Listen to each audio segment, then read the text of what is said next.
There's a quiet kind of emotional shutdown that doesn't happen during big tragedies. It happens in ordinary moments. You want to answer the message, but something inside freezes.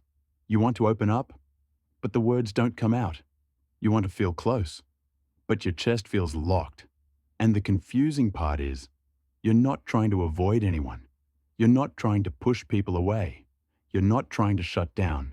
It just happens, automatically, silently, almost like your emotions pull the plug before you even notice.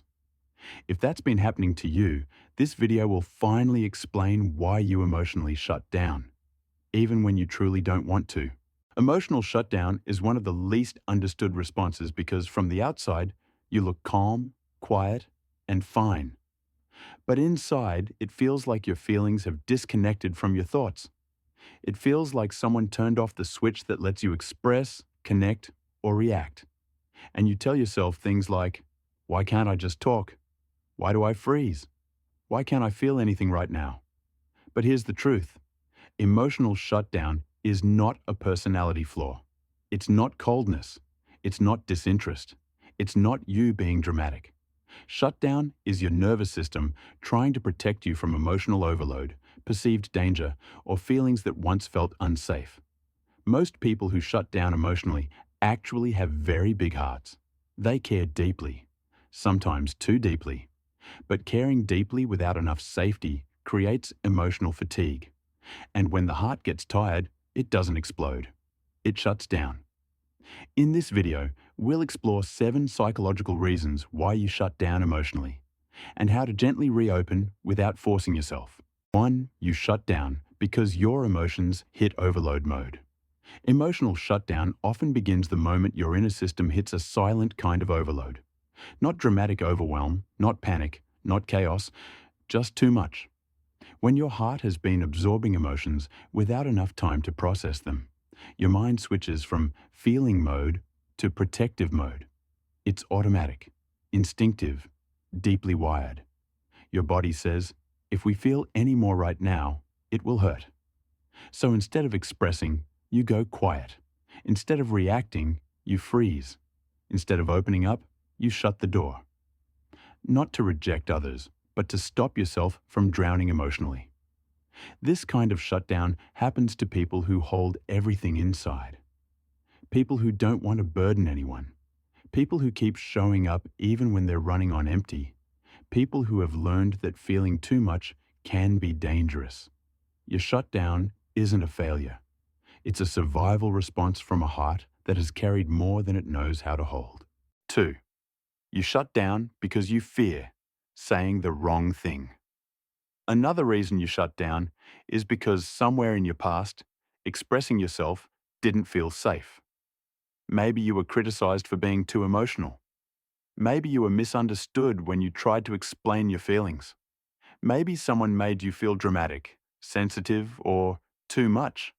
So now, when emotions rise, your mind tries to protect you from repeating that pain. You pause. You overthink your words. You filter every sentence before it reaches your mouth. And when it feels too risky, you shut down completely. It's not that you don't want to speak. You just don't want to hurt someone, sound unreasonable, or be judged for what you truly feel. Your silence is not emptiness. It's caution. Your quietness is not rejection. It's self-protection. And the painful irony is this. The more you fear saying the wrong thing, the more you say nothing at all, even when your heart is begging to be understood. 3. You shut down because you were taught to handle things alone. For many people, emotional shutdown isn't a reaction. It's a habit learned in childhood. Maybe you grew up in a family where expressing feelings wasn't encouraged. Maybe you were told to be independent, to deal with it, to stop crying, to toughen up. Or maybe the people who were supposed to support you were unavailable, physically, emotionally, or consistently. So you learned to cope silently. You learned to self-soothe. You learned that relying on others might disappoint you. And now, as an adult, asking for help feels uncomfortable. Sharing your feelings feels foreign. Letting someone in feels risky. Your mind still thinks you're alone with your emotions. even when someone is right beside you wanting to understand. Shutdown becomes your default response because it's what you've always known, not because you want distance, but because closeness was never modeled as something safe, supportive, or emotionally available. Your quietness isn't indifference. It's the echo of a childhood where you learned that no one was coming to help. So you learned to help yourself. 4. You shut down when you feel misunderstood or hard to love. Emotional shutdown often happens when you feel unseen, not ignored, but misunderstood. There's a specific kind of pain that comes from trying to explain your feelings and watching someone interpret it the wrong way. You say, "I'm overwhelmed," and they hear, "I'm overreacting." You say, "I need space," and they hear, "I don't care." You say, "I'm hurting," and they hear, "I'm blaming you." Over time, this mismatch creates emotional exhaustion. It makes you feel like your inner world is too complex, too sensitive, too difficult for others to understand. So instead of trying again, you shut down. Not because you don't want to connect, but because connection has repeatedly felt like a place where you get misunderstood rather than supported. This creates a painful belief. I'm too much. I'm hard to love. I'm better off staying quiet. But you're not too much. You're not unlovable. Your emotions simply require a level of depth and presence that not everyone has learned to offer. 5. You shut down because you feel responsible for others' emotions. One of the most common reasons you shut down is because you've spent years managing not just your own emotions, but everyone else's. You sense tension quickly. You notice shifts in tone. You absorb unspoken feelings. You adjust yourself to keep the peace. This makes you hyper-aware of how your words, needs, or vulnerability might affect someone else. So instead of expressing yourself, you monitor the room. You protect others from discomfort. You hold back your truth because you fear it might cause pain. Over time, your nervous system becomes conditioned to prioritize harmony over honesty. And when you finally reach a point where your emotions need to come out, your system freezes. Shutdown becomes the safest option because it prevents conflict, disappointment, judgment, or emotional chaos. But here's the truth. You're not responsible for everyone else's feelings. Your heart deserves space to exist without carrying the emotional weight of the whole room. 6. You shut down because feeling deeply has hurt you. Before some shutdown doesn't come from exhaustion. It comes from emotional memory.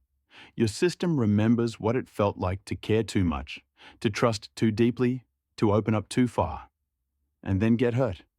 It remembers the moment your vulnerability was used against you. It remembers the time you weren't met with the same tenderness you offered. It remembers the heartbreak of giving someone access to the softest part of you and watching them mishandle it. So now, when connection feels close, your heart flinches, not because you want distance, but because closeness feels familiar in all the wrong ways. Your emotions shut down to protect the pieces of you that were once bruised. It's the body saying, "We know this feeling. We've been here before. Let's stay safe this time." But survival patterns aren't meant to last forever, and you deserve connections that don't trigger old injuries. Connections that feel safe enough for your heart to stay open. 7. You shut down because you don't know what you're feeling.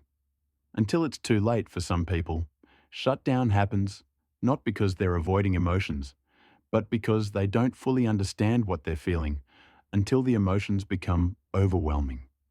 You sense something is off, but you can't name it. Your chest feels tight, but you don't know why. Your mind feels full, but your thoughts feel scattered. When emotions rise without clarity, the nervous system does the only thing it knows how to do quickly. It shuts down to prevent overflow.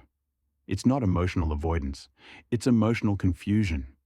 Many who shut down easily grew up without emotional vocabulary. No one asked, "How does that make you feel?"